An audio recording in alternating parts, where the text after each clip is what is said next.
नमस्कार, मैं हूं श्वेता सिंह और आप देख रहे हैं आज तक। वो चेहरा जिस पर 3 राज्यों में चुनाव लड़े गए, वो चेहरा जो निर्णायक रहा इस फैसले में कि इन राज्यों में मुख्यमंत्री के तौर पर कौन बैठेगा, वो चेहरा जिस पर 2024 के चुनाव लड़े जाएंगे, वो चेहरा जो कहता है कि मेरा नाम के साथ एक गारंटी है जिस पर देश के लोग जो वोटर हैं वो यकीन करते हैं। लेकिन इन 3 राज्यों में जिस तरीके से मुख्यमंत्रियों को तैनात किया गया है, जिस तरह से उप मुख्यमंत्रियों का फैसला लिया गया है, क्या वो समीकरण 2024 के भी काम आएंगे? मैं डॉक्टर मोहन यादव, मैं विष्णुदेव साय, मैं भजनलाल शर्मा ईश्वर की शपथ लेता हूं।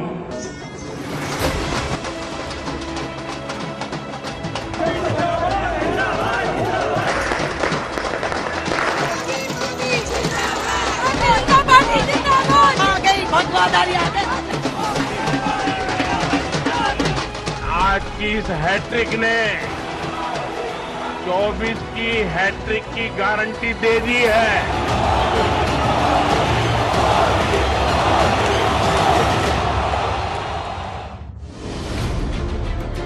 तीन राज्यों की नई त्रिमूर्ति मोदी के मिशन 2024 का मास्टर स्ट्रोक है या 2024 से भी आगे किसी खास एजेंडे के लिए बीजेपी का विजन? मोदी का मिजाज भी अलग है, मेहनत भी अलग है और मिशन भी अलग है। ईश्वर की शपथ लेता हूं कि मैं विधि द्वारा स्थापित भारत के संविधान के प्रति सच्ची श्रद्धा और निष्ठा रखूंगा। मैं यशस्वी प्रधानमंत्री को आश्वस्त करूंगा कि निश्चित रूप से उनके नेतृत्व में जिस ढंग से देश उन्नति कर रहा है, मध्य प्रदेश भी कदम से कदम मिला के चलेगा। हम लोगों ने जो चुनावी घोषणा पत्र जारी किया है, मोदी की गारंटी, उसमें जो भी वादे छत्तीसगढ़ की जनता से किए हैं उसको प्राथमिकता से पूरा करना, ये हमारा काम होगा। दिलाना चाहता हूं कि राजस्थान की ये जो टीम है, राजस्थान के जो सभी हमारे विधायक हैं, निश्चित रूप से जो राजस्थान की अपेक्षा है हमसे, भारतीय जनता पार्टी से, हम माननीय हमारे यशस्वी प्रधानमंत्री नरेंद्र मोदी जी के नेतृत्व में हम राजस्थान का पूरी तरह से सर्वांगीण विकास किसी भी क्षेत्र में हो, निश्चित रूप से हम पूरा करेंगे। निश्चित रूप से प्रधानमंत्री जी अभी से ज्यादा बहुमत के साथ भारतीय जनता पार्टी को विजयी बनाकर तीसरी बार देश के प्रधानमंत्री बनेंगे।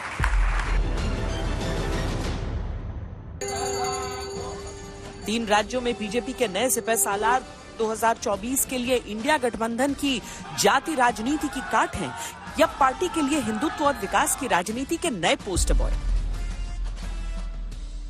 बेसिक इशू जाति जनगणना, सरकार का सिस्टम, हमारा इंस्टीट्यूशनल सिस्टम जो है पूरा का पूरा, उसमें ओबीसी की कितनी भागीदारी है, दलितों की कितनी भागीदारी है, आदिवासियों की कितनी भागीदारी है, ये हिंदुस्तान के सामने मेन सवाल है। पूरे देश के लोग आज जाति गणना के पक्ष में आ रहे हैं, क्योंकि जो मूल भावना थी मंडल कमीशन की, जो मूल भावना थी संविधान की, उस मूल भावना से खिलवाड़ करने का काम बीजेपी के लोगों ने किया है। तीनों राज्यों में नए मुख्यमंत्री प्रधानमंत्री मोदी की गारंटी के सनद पत्र हैं या 2024 के चुनावी घमासान के लिए बीजेपी का ब्रह्मास्त्र? विष्णुदेव साय से स्टार्ट करते हैं। छत्तीसगढ़ के नए मुख्यमंत्री आदिवासी समुदाय से आते हैं। बहुत तजुर्बेकार, 2 बार के अध्यक्ष, 2 बार के सांसद, 1 बार के मंत्री। छत्तीसगढ़ में ट्राइबल लीडर आगे बढ़े और पॉलिटिकल पार्टीज ये हिम्मत नहीं कर पाई हैं। फिर मोहन यादव पे आते हैं। सबका साथ, सबका विकास, सबका विश्वास, सबका प्रयास, इसको लेटर और स्पिरिट में हम इम्प्लीमेंट करते हैं। और जब हमारे पास किसी वर्ग को रिप्रेजेंटेशन के माध्यम से उसको मुख्य धारा में आने का मौका मिलता है, वो हम देते हैं। हमको मध्य प्रदेश में मौका मिला, ओबीसी के चेहरे के रूप में आगे बढ़ाने के लिए यादव की दृष्टि से एक यदुवंशी हमारे को मोहन जी मिले हैं। बहुत अच्छी बात है, सबको ट्राई करना चाहिए। भजनलाल शर्मा है, ब्राह्मण है, इनका चयन आपने क्यों किया? संगठन के कार्यकर्ता हैं, 3 अध्यक्षों के महामंत्री रहे हैं, पार्टी के कार्यकर्ता हैं, पार्टी के को लेटर और स्पिरिट में इंप्लीमेंट करने वाले हैं। आखिर पार्टी का कैडर है, हम कहते हैं हम 18 करोड़ की पार्टी है, तो 18 करोड़ की पार्टी कार्यकर्ताओं की पार्टी है और लाखों एक्टिव कार्यकर्ता हैं। उनको भी तो लगना चाहिए कि कोई ऐसे भी मुख्यमंत्री बनता है जो कार्यकर्ता होता है और कार्यकर्ता के रूप में उसको हम आगे बढ़ाते हैं। 2024 के महासंग्राम से ठीक पहले बीजेपी ने दिग्गजों को मुख्यमंत्री की कुर्सी से वीआरएस दिलाया। जिस तरह हर राज्य में मुख्यमंत्री सहित 2-2 उप मुख्यमंत्रियों के तौर पर नए चेहरों पर भरोसा किया, वो क्या कहलाता है?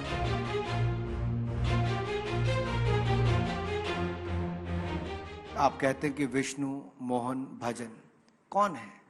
भारतीय जनता पार्टी के जमीनी कार्यकर्ता हैं, जिन्होंने कईयों ने तो कभी आज तक टिकट भी नहीं चाही थी, 3 बार से महामंत्री थे, मुख्यमंत्री बने।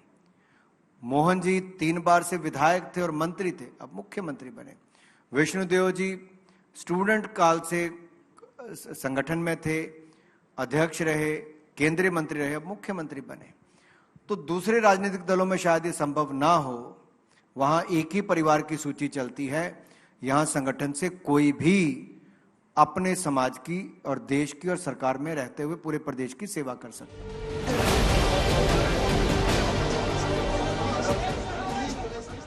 क्या हिंदी पट्टी के राज्यों में नए चेहरों पर भरोसा 2024 में सबका साथ, सबका विकास, सबका विश्वास के लिए मोदी की गारंटी है? क्या राजस्थान, मध्य प्रदेश और छत्तीसगढ़ में सियासी दांव चलकर बीजेपी ने 2024 के लिए इंडिया गठबंधन के सामने एक नैरेटिव सेट कर दिया है? चुनाव में इंडिया का वोट नहीं शामिल था, इस चुनाव में कांग्रेस का वोट था, गठबंधन नहीं हुआ था। लोकसभा के चुनाव में हम गठबंधन पर जाने का संकल्प लेकर चल रहे हैं। तो अगर दूसरे घटकों का 10% भी है और वो ट्रांसफर हो जाता है ईमानदारी से, तो हम 50% का बैरियर क्रॉस कर जाएंगे। तो उसके बाद शायद पुराना इतिहास दोहराया जाए कि विधानसभाओं में कांग्रेस जीती थी, सरकार बीजेपी ने बनाई, इन तीनों राज्यों में हम एमपी नहीं मिले हमें, और ये उलट सकता है इस बार। इन चारों राज्यों में अगर बतौर इंडिया गठबंधन चुनाव लड़ा जाता तो हो सकता है स्थिति कुछ अलग होती। इंडिया गठबंधन के बैनर के नीचे चुनाव लड़ा होता तो ये मल्टी कास्ट, मल्टी क्लास एक बड़ा फ्रंट बनता और शायद इस चुनाव के नतीजे बहुत और अच्छे हो सकते। 2024 के चुनावों में जाने से पहले पीएम मोदी के पास राजस्थान, मध्य प्रदेश और छत्तीसगढ़ की 65 सीटों पर अपनी लोकप्रियता का टेस्ट भी करना था और जीत की बुनियाद भी रखनी थी। 2019 में बीजेपी ने इन 65 में से 62 सीटें जीती थी। इन राज्यों में नए चेहरे सामने लाकर बीजेपी ने रिस्क लिया है या बड़े अंतर से जीत फिक्स किया है? तो नए लोगों से आपका आशय अगर पद से है तो मेरा ये कहना है कि पद से ज़्यादा महत्वपूर्ण है कि संगठन में कितने वर्ष उसने कार्य किया है। तो नए लोगों से ये कहना कि नए लोग हैं, बल्कि मैं ये कहूँगा कि पुराने लोग हैं, उनको नए दायित्व दिए जा रहे हैं। और दूसरी बात कि जो यहाँ पर रेखांकित करने वाली बात है कि ये जो नए लोग हैं अगर ये बदलते हैं तो एक बहुत बड़ा संदेश समाज के अंदर जाता है, और ख़ासकर वो जो पार्टी के अंदर भी अपने आप को कहीं किनारे पर, कहीं एक अलग से महसूस कर रहा है, उसको एक नई ऊर्जा मिलती है। मुझे ऐसा लगता है कि बीजेपी ने बहुत सकारात्मक काम किया है और एक पार्टी के अंदर, आंतरिक संरचना के अंदर बहुत बड़ा संदेश दिया है। आम चुनावों में अब बहुत अधिक दिन नहीं बचे। मोदी की गारंटी निश्चित रूप से बीजेपी का चुनाव प्रचार हथियार रहेगा। ऐसे में मध्य प्रदेश से मंडल, राजस्थान से कमंडल और छत्तीसगढ़ से ट्राइबल हितों की गूंज सुनाई दे जाए तो लक्ष्य आसान भी हो सकता है। है तो मुमकिन है। फिलहाल चुनौतियों की बड़ी चुनौती विपक्ष के सामने तो है ही। मोदी के दांव की काट विपक्ष के पास क्या है, अब सबकी नजरें इस ओर लगी हैं। देश देख रहा है, देश देख रहा है, एक अकेला कितनों को भारी पड़ रहा है। विपक्ष ने बहुत आरोप लगाए भारतीय जनता पार्टी पर। कि जिस तरीके से समय लगाया जा रहा है उसके पीछे क्या हो सकता है, क्यों जल्दी निर्णय नहीं हो रहा है मुख्यमंत्रियों को लेकर। लेकिन बीजेपी ने एक पूरी सिस्टम को फॉलो किया, जिसमें पहले हर प्रदेश के लिए पर्यवेक्षक नियुक्त किए गए। उन पर्यवेक्षकों का चुनाव भी जो था बहुत सोच समझकर हुआ। राष्ट्रीय अध्यक्ष जेपी नड्डा से भी उन सबका सलाह मशविरा जारी रहा, प्रधानमंत्री से भी और देश के गृह मंत्री अमित शाह से भी। और उसके बाद जाकर जो तस्वीर निकली वो एक बड़ी तस्वीर की ओर भी इशारा करता है। महामंथन के बाद बीजेपी के संगठन कलश से विष्णु निकले, मोहन निकले और निकले भजन। कोई विधायकों की कतार में पीछे से उठकर आया, किसी का नाम पुकारने के बाद सब इधर उधर देखते रहे। कोई ऐसे निकल कर आया जैसे खुद पर ही विश्वास न हो कि वो मुख्यमंत्री बन चुके हैं। और सबको 2-2 उप मुख्यमंत्री भी मिले। मैं अरुण साव ईश्वर की शपथ लेता हूं। मैं विधि द्वारा स्थापित भारत के संविधान के प्रति सच्ची श्रद्धा और निष्ठा रखूंगा। सवाल ये कि इस महामंथन का मकसद क्या हासिल हुआ बीजेपी, क्या तस्वीर बनी इससे राजनीति की, क्या असर पड़ेगा इसका आने वाले चुनावों में। नए लोगों से आपका आशय अगर पद से है तो मेरा ये कहना है कि पद से ज़्यादा महत्वपूर्ण है कि संगठन में कितने वर्ष उसने कार्य किया है। तो नए लोगों से ये कहना कि नए लोग हैं, बल्कि मैं ये कहूँगा कि पुराने लोग हैं, उनको नए दायित्व दिए जा रहे हैं। और दूसरी बात कि जो यहाँ पर रेखांकित करने वाली बात है कि ये जो नए लोग हैं अगर ये बदलते हैं तो एक बहुत बड़ा संदेश समाज के अंदर जाता है। और ख़ासकर वो जो पार्टी के अंदर भी अपने आप को कहीं किनारे पर कहीं एक अलग से महसूस कर रहा है, उसको एक नई ऊर्जा मिलती है। मुझे ऐसा लगता है कि बीजेपी ने बहुत सकारात्मक काम किया है और एक पार्टी के अंदर आंतरिक संरचना के अंदर बहुत बड़ा संदेश दिया है। बीजेपी की नए नेतृत्व की राजनीति को समझने के लिए थोड़ा पीछे चलना होगा।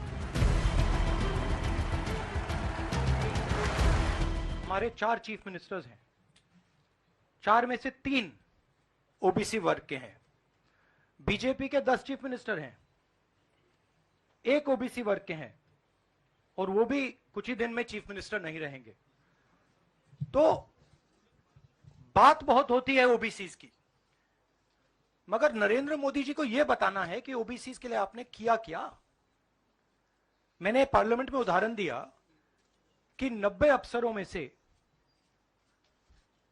3 अफसर ओबीसी वर्ग के। नरेंद्र मोदी जी ने उसके बारे में कुछ नहीं बोला। मध्य प्रदेश, राजस्थान, छत्तीसगढ़ चुनावों से पहले जाति जनगणना विपक्ष का हथियार था, जिसकी विधानसभा चुनावों में टेस्टिंग चल रही थी। मोदी ने अपनी गारंटी आगे करके पहले जीत की आधारशिला रखी और जीत मिलने के बाद 2024 के चुनावों से ठीक पहले अपनी सबसे बड़ी बाजी खेल दी, जिसके बाद विपक्ष का जाति कार्ड हल्का पड़ सकता है।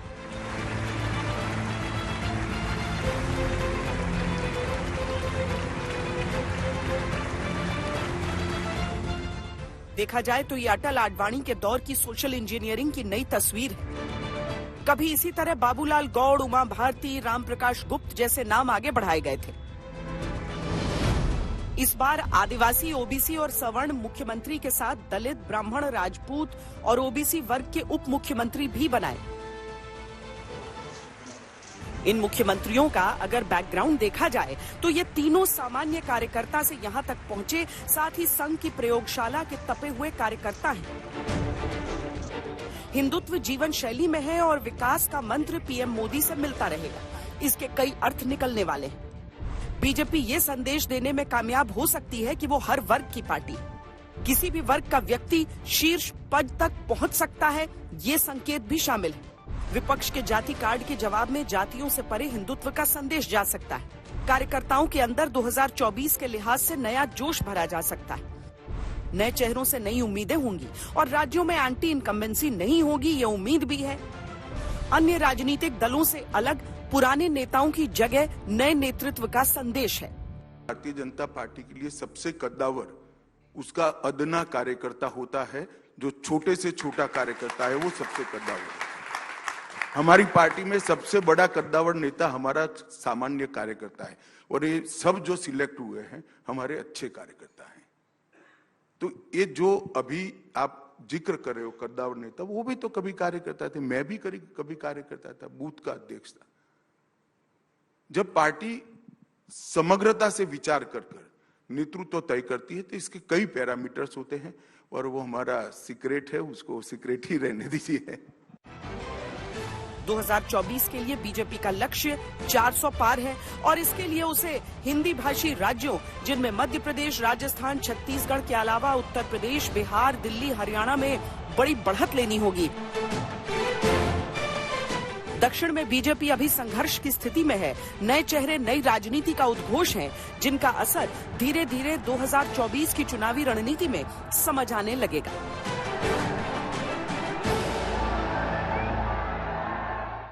मुख्यमंत्री मध्य प्रदेश के बनाए गए, लेकिन उसका असर बाकी राज्यों पे भी नजर आ सकता है।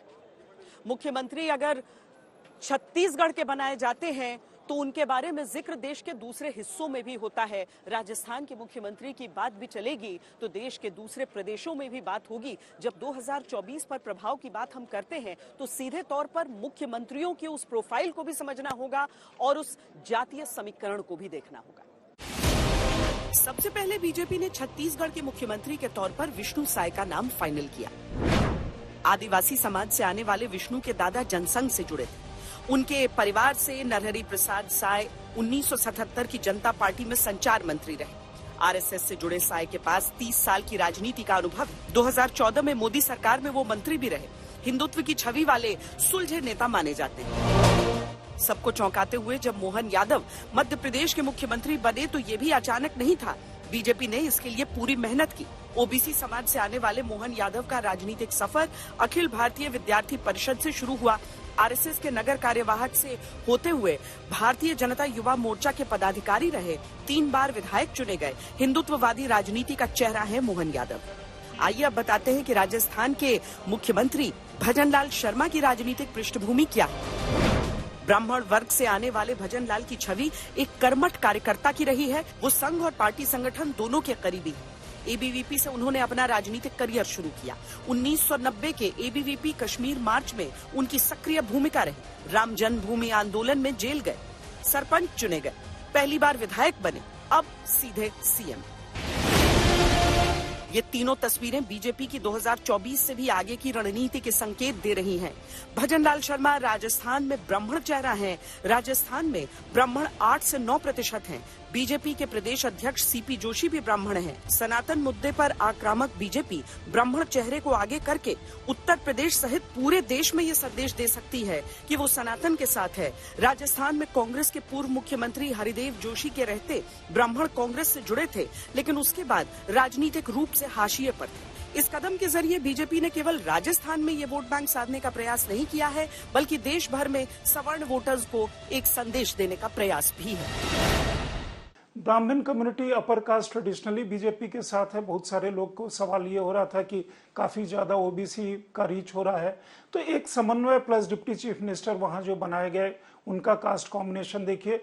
इशू ये है कि ये नए लोग जो आए हैं वो कितनी शिद्दत से काम करेंगे और बीजेपी लीडरशिप को लगता है कि वो एक लगन से, क्योंकि प्रूव करने की उनके अंदर एक वो जद्दोजहद होगी कि हमें प्रूव करना है अपने आप को, डिलीवरी कैसे करनी है ग्राउंड पे, एक फेयर और ट्रांसपेरेंट डिलीवरी जो मोदी गवर्नमेंट का जो अब वेलफेयर स्कीम का सबसे बड़ा हॉलमार्क हुआ है, वहां पे ज्यादा स्ट्रेस होगा कि वो डिलीवरी करें और 2024 में इन प्रदेशों में 64-65 जो भी सीटें हैं वो लेकर के आए।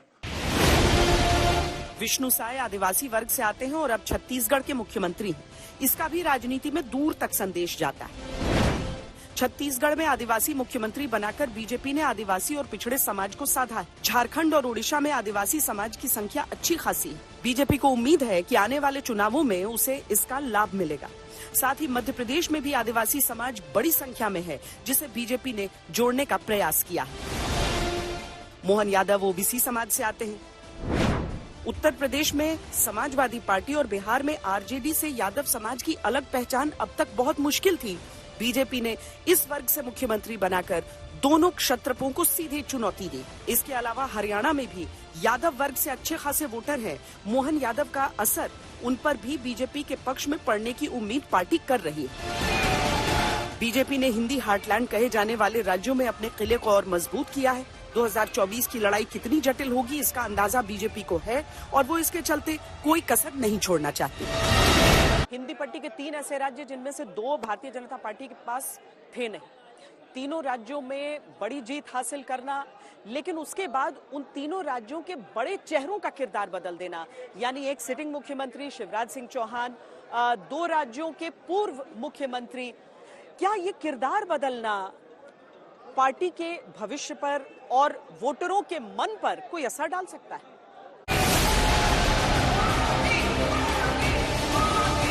मौजूदा समय में बीजेपी की अकेले जिन 12 राज्यों में सरकार है, सबसे पहले वहां के मुख्यमंत्रियों और उनकी नियुक्तियों पर नजर डाली। उत्तराखंड में पुष्कर सिंह धामी जुलाई 2021 में मुख्यमंत्री बने।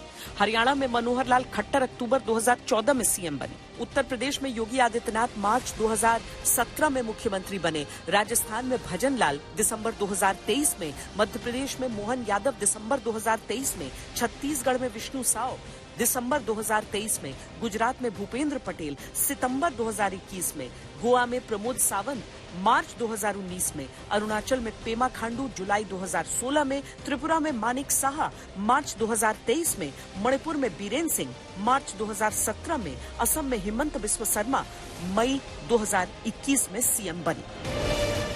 इन सभी 12 मुख्यमंत्रियों में एक बात कॉमन है, ये सभी 2014 के बाद सीएम बने हैं। अब किसी भी राज्य में 2014 से पहले का कोई बीजेपी का मुख्यमंत्री नहीं है, या यूं कहें कि जिन पुराने बीजेपी के वरिष्ठ नेताओं को अटल बिहारी वाजपेयी और लालकृष्ण आडवाणी कैंप का कहा जाता था, उनमें से अब कोई भी कुर्सी पर नहीं है, न शिवराज, न वसुंधरा, न रमन सिंह। ये 2024 को लेकर नरेंद्र मोदी की रणनीति का एक हिस्सा हो सकता है कि नए लोगों को मौका दिया गया, लेकिन क्या पुराने लोगों को नजरअंदाज किया गया है? और क्या जिन नए लोगों को जिम्मेदारी मिली है उनको जनता पुरानों के मुकाबले पसंद करेगी?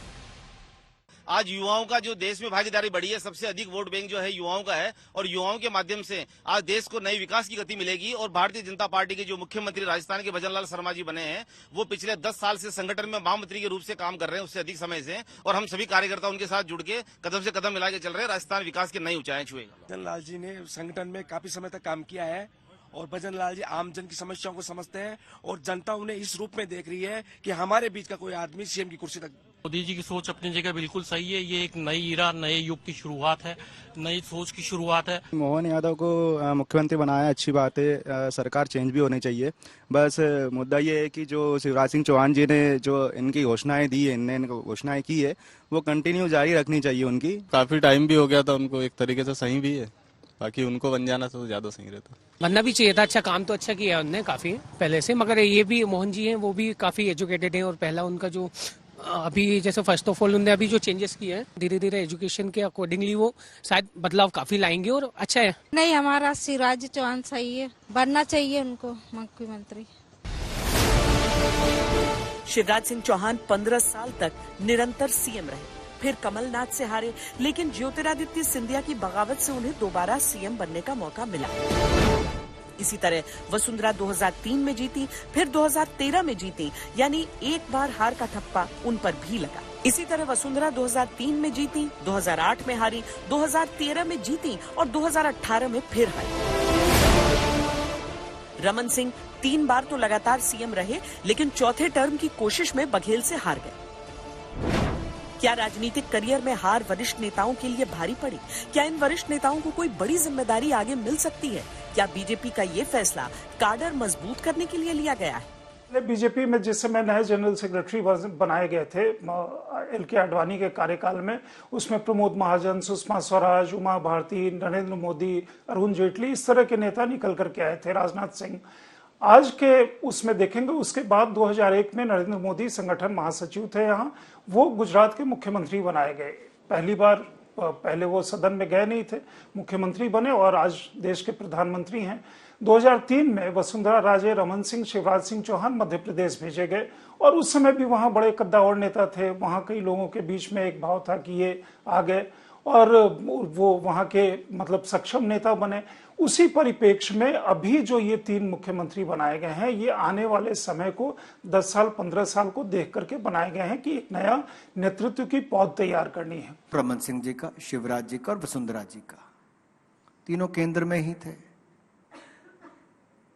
शिवराज जी यहीं से सांसद होके गए, उमा भारती जी मुख्यमंत्री थी उससे पहले, गौड़ साहब थे। तो क्या हुआ, शिवराज जी भी गए ऐसे ही, ऐसे रमन सिंह जी गए, ऐसे वसुंधरा जी गई। पार्टी के कार्यकर्ता थे, जिम्मेदारी मिली। अब संगठन में तो आपको कई बार मंत्री भी नहीं मिलते, अध्यक्ष भी नहीं बनते, आप कार्यकर्ता के रूप में काम करते हो, और यही पार्टी की विशेषता है, यही हम में और बाकियों में अंतर है। कहा जाने लगा कि इन वरिष्ठ नेताओं को केंद्र में कोई बड़ी जिम्मेदारी दी जा सकती। अगर मैं शिवराज जी का केस लूं फॉर एग्जाम्पल, बैठ जाइए, नहीं ये शब्द नहीं हमारा। अच्छा ठीक, आपने बोला नए काम में लग जाइए। क्या नया काम देंगे? मिलेगा, सबको देंगे काम। दिल्ली बुलाएंगे अपने पास? वो तो हम लोग मिल करके तय करेंगे। अभी तो हम नए फॉर्मेशन में लगे हैं, लेकिन इनको हम नया काम देंगे। और ये सब हमारे आफ्टर ऑल इतने वरिष्ठ नेता, 15 ईयर्स 16 ईयर्स के एक्सपीरियंस वाले chief ministers, Bharatiya Janata party एक साधारण कार्यकर्ता का उपयोग करने से पीछे नहीं रहती है। इन लोगों का हम उपयोग करने से कहाँ पीछे रहेंगे? इनको काम देंगे, इनके कद के अनुसार देंगे, इनको अच्छे तरीके से काम में लगाएंगे। कि वहां नए लीडरशिप को एक जन्म दिया जा रहा है। शिवराज सिंह चौहान, वसुंधरा राजे, रमन सिंह, ये तीनों 70 के आसपास के हैं, थोड़ा मतलब साल 2 साल उससे आगे। उनका कोई और, रमन सिंह को तो वहां का स्पीकर के लिए कहा गया है। शिवराज सिंह चौहान ऑब्वियसली मतलब उनका जो कद है या जिस तरह का काम है, वो केंद्रीय नेतृत्व उनके लिए क्या तय करता है, ये तो आने वाले समय में ही तय होगा। लेकिन लोगों की एक भावनाएं उनके साथ दिखाई दी कि जिस समय उन्होंने कहा कि अब मैं मुख्यमंत्री कार्यालय छोड़ रहे थे, या उसके बाद जिस दिन शपथ ग्रहण हुआ उस दिन एक लोगों की भावनाएं दिखाई दी उनके प्रति। तो आई एम श्योर उनके लिए भी होगा। वसुंधरा राजे, जिनके बारे में ये कहा जा रहा था कि वो काफी रेबेलियस हो सकती हैं, उनको मुख्यमंत्री नहीं बनाया जाए तो देखिए सारे ओकेजन्स पे वो उन्होंने ही नाम प्रपोज किया। तीनों लोगों ने नए मुख्यमंत्रियों का नाम प्रपोज किया। हालांकि शिवराज सिंह चौहान ने इशारे इशारे में अपनी राय बता दी। मैंने उस दिन, जब आपको ध्यान होगा, जो संदर्भ था वो ये था कि बाकी दिल्ली में है, आप दिल्ली जाएंगे क्या? एक बात मैं बड़ी विनम्रता के साथ कहता हूं कि अपने लिए कुछ मांगने जाने से बेहतर मैं मरना समझूंगा, वो मेरा काम नहीं है, और इसलिए मैंने कहा था मैं दिल्ली नहीं जाऊंगा। बहरहाल इन तीनों वरिष्ठ नेताओं को केंद्र में कोई जिम्मेदारी मिल सकती है या नहीं, ये कुछ समय बाद ही तय होगा। राजस्थान में सबसे लंबा समय लगाया गया मुख्यमंत्री के चुनाव के लिए, लेकिन यहाँ पर जब पूरी तस्वीर निकलकर आई तो उसमें जातियों के समीकरण का एक ऐसा खाका नजर आया जिसकी आवश्यकता भारतीय जनता पार्टी के, हम अगर कोर वोट बैंक को देखें तो उस हिसाब से नजर आता है।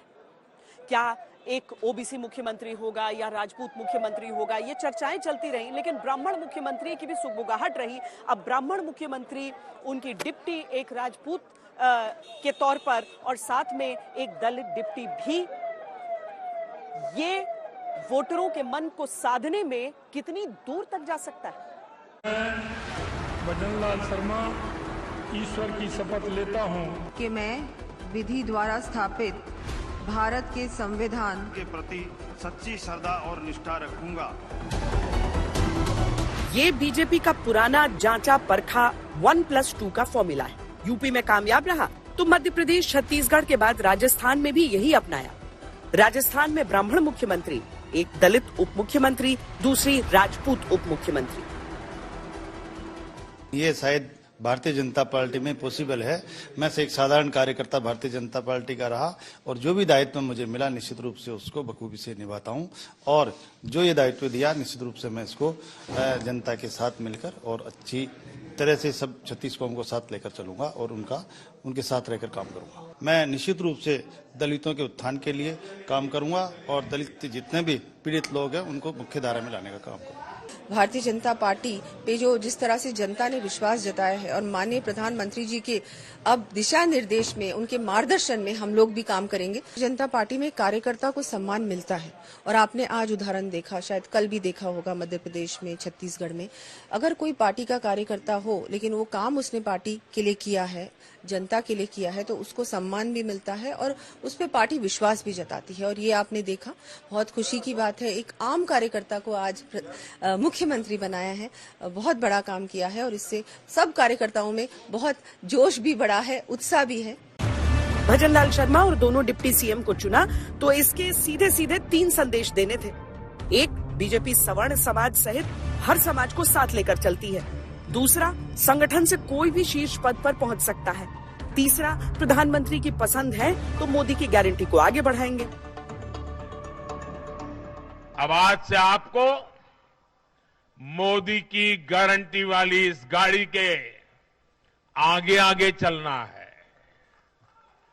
मोदी की गारंटी वाली गाड़ी देश की सफलता की गारंटी बनेगी और ये भी मोदी की गारंटी है। जहां दूसरों से उम्मीद खत्म होती है वहां से मोदी की गारंटी शुरू होती है। बीजेपी को इस बार भी अपने 400 प्लस के लक्ष्य को ध्यान में रखते हुए राजस्थान से बड़ी उम्मीदें हैं। इसीलिए प्रत्यक्ष दिखने वाले निशानों के अलावा कई समीकरण भी साथ हैं। ब्राह्मण समाज से 33 वर्ष बाद राजस्थान को सीएम मिला तो इसका फायदा 2024 में अन्य राज्यों में भी मिलने की उम्मीद पार्टी लगा रही है। इसी के साथ करीब 7% ब्राह्मण वोट भी पार्टी से जुड़ सकता है। उत्तर भारत में राजस्थान इस समय पहला राज्य है जहां ब्राह्मण मुख्यमंत्री।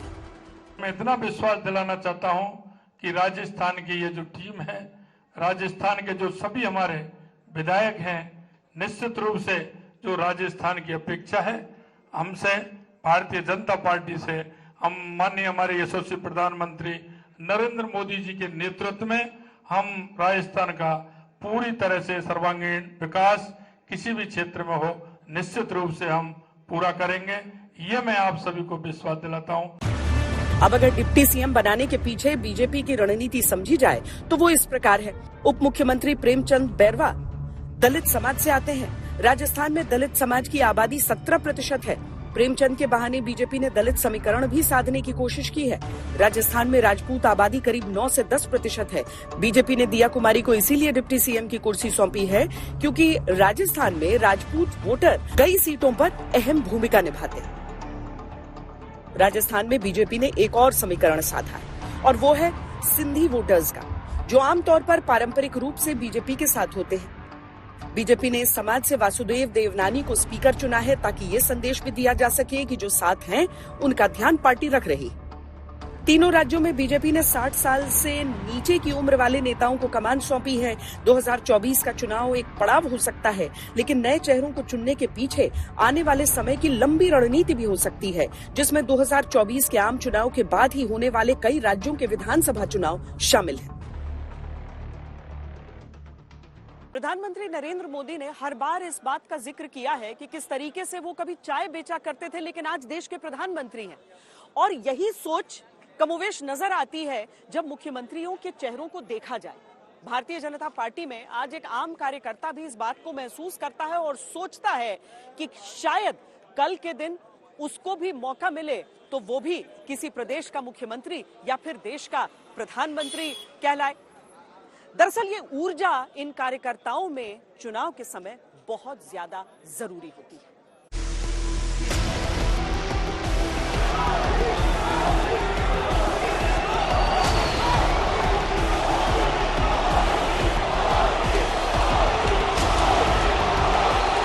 बीजेपी खुद को कैडर की पार्टी कहती है, जहां एक आम कार्यकर्ता भी सीएम और पीएम की कुर्सी तक पहुंच सकता है। मैम, ये बहुत अच्छी बात है कि नई चेहरे देखे तो इससे क्या है कि नए काम होंगे, नई ऊर्जा के साथ सारे कार्यकर्ता जुड़ेंगे। क्या उत्साहित होते हैं? मैडम, एक लंबा टाइम मिलेगा। एक जो पुराना आदमी है वो एक थोड़े दिन बाद रिटायर हो जाएगा। नया आइडियाज आएगा और नई पीढ़ी जाएंगे। एक नया लंबा समय मिलेगा, लंबा विकास का समय मिलेगा। जी मैडम, जरूर उम्मीद बढ़ती है। और एक संगठन के व्यक्ति को आप देखिए, सामान्य कार्यकर्ता के तौर पे इन्होंने शुरुआत करी थी और एक मुख्यमंत्री के तौर पे भारतीय जनता पार्टी ने इन्हें सुशोभित किया है। तो ये दर्शाता है कि हम जो एक सामान्य कार्यकर्ता यहाँ मेहनत कर रहे हैं तो वो किसी न किसी पद तक कहीं ना कहीं जाके पहुँच सकता है। एक गरीब किसान यादव को मुख्यमंत्री बना। भजनलाल जी 5 बार संगठन के अंदर काम करते हुए वो पहली बार के एमएलए, वो भी मुख्यमंत्री, कोई कल्पना नहीं कर सकता। ये सच है कि मोदी है तो मुमकिन है। एक सामान्य से कार्यकर्ता को इतनी बड़ी जिम्मेवारी देना, ये केवल और केवल भाजपा में ही हो सकता है। पीएम मोदी खुद चुनावी जीत के बाद अपने भाषणों में सबसे पहले कार्यकर्ता का धन्यवाद करते हैं और जीत का श्रेय उनको ही देते हैं। हर राज्य के भाजपा कार्यकर्ताओं की भी सराहना करूंगा, भूरी भूरी प्रशंसा करूंगा। भाजपा और कमल के प्रति आपकी निष्ठा, आपका समर्पण अतुलनीय है। डबल इंजन सरकार का मैसेज आपने पूरी ईमानदारी से जन जन तक पहुंचाया। इसी का परिणाम आज हमें मिल रहा है। ये चुनाव इस बात के गवाह है कि बीजेपी अपने बड़े से बड़े नेता को भी कार्यकर्ता बनाने से पीछे नहीं हटती है। इन चुनावों में भी कई केंद्रीय मंत्रियों और सांसदों को विधायक का चुनाव लड़ने के लिए उतारा गया। मेरे राजनीतिक जीवन की शुरुआत इसी पोलिंग पर बैठने से शुरू हुई है। इसलिए मैं जब भी आता हूं तो इस पोलिंग पर बैठ के थोड़ी देर पार्टी के कार्यकर्ताओं के साथ समय बिताता हूं।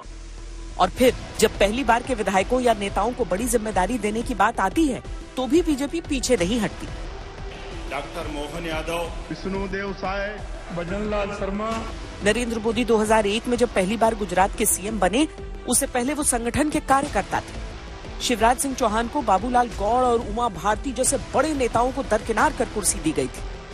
संगठन के कार्यकर्ता हैं, 3 अध्यक्षों के महामंत्री रहे हैं, पार्टी के कार्यकर्ता हैं, पार्टी के को लेटर और स्पिरिट में इंप्लीमेंट करने वाले हैं। आखिर पार्टी का कैडर है। हम कहते हैं हम 18 करोड़ की पार्टी है, तो 18 करोड़ की पार्टी कार्यकर्ताओं की पार्टी है और लाखों एक्टिव कार्यकर्ता हैं। उनको भी तो लगना चाहिए कि कोई ऐसे भी मुख्यमंत्री बनता है जो कार्यकर्ता होता है और कार्यकर्ता के रूप में उसको हम आगे बढ़ाते हैं। 2024 के चुनाव करीब हैं, ऐसे में कार्यकर्ताओं की भूमिका अहम है। साथ ही उनके लिए एक प्रोत्साहन भी है कि अगर चुनावों में बीजेपी जीत जाती है तो मुमकिन है छोटे नेताओं को भी बड़ी जिम्मेदारी दी जाए।